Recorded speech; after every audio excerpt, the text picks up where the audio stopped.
Skater XL's arrival in 2020 felt like a case of missed timing. The skateboarding genre went into something of a hibernation after Pro Skater 5 bombed hard and Skate seemed to be missing in action. Fans of the genre would crave a new entry from either series, or even something new. But by 2020, a new Skate was confirmed to be in development and Pro Skater 1+2 would arrive mere weeks later. Skater XL now had stiff competition, and unfortunately for Easy Day Studios, their anemic effort stood out like a nasty bail. But perhaps more damning, the core gameplay suffers from a myriad of issues, which mean it's not worth trying what little content there is.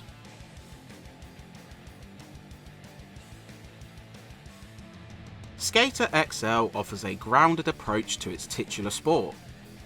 As either a created character or a handful of real pros, players can enter a map and either free skate or partake in preset spot challenges which you can warp to instantly.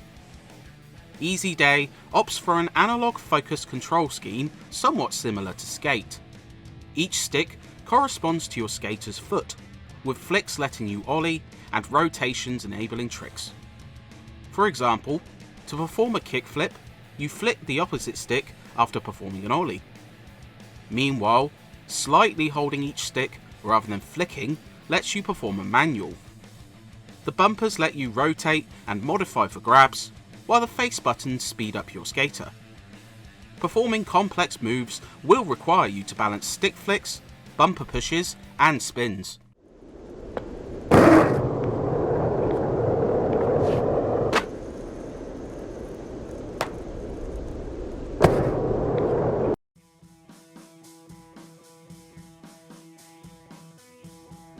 Needless to say, it takes a while to wrap your head around, as touching the stick to guide your character, like most games, is a habit you're soon forced to shake. There is something intuitive about moving your skater avatar with each stick, literally guiding their feet. But while a helpful on-screen controller can help you see where you are going wrong with inputs, the controls never feel wholly responsive and, combined with a featherweight skater, leads to a feeling of awkwardness. The oversensitive physics are simultaneously funny and irritating, as while seeing your skater's crashes can be amusing, the airy physics can be a pain when you need precision. It's a system that you can grow accustomed to, but it lacks the refinement of previous skating games.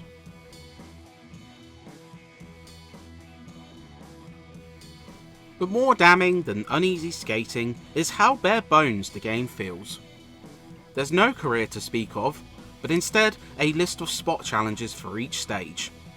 Most can take mere seconds, and it feels like literally checking off a list. It's also not very strict, as often you can bypass missions just by performing the trick, not hitting it on the specific spot. Speaking of which, the handful of maps available are large but lifeless. No NPCs roam around, environments feel static, and arenas feel cobbled together with bare parts. While expecting bombast in a simulation is perhaps misguided, when the static cars in the downtown LA map leave you feeling like you've walked into an apocalypse, you know something isn't right. You can likely explore each map within a sitting, with no collectibles or extras after beating challenges. And while mod support could add life, it mostly adds cosmetic gear rather than tangible maps, and there's no way to create new content on consoles.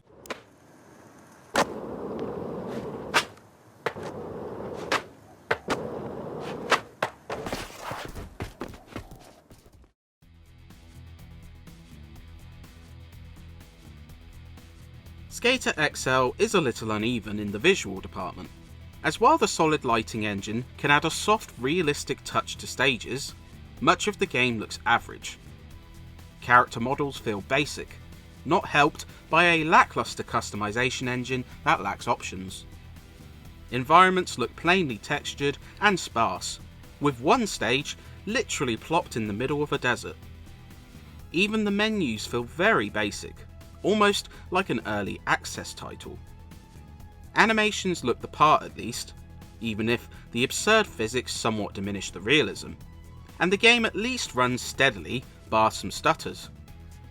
The sound isn't great, as while the soundtrack contains some decent indie tracks from the likes of Modest Mouse, the effects are weak and leave Bales lacking an audible impact, and without aspects like NPCs, voice work is non-existent, leaving the game feeling lifeless.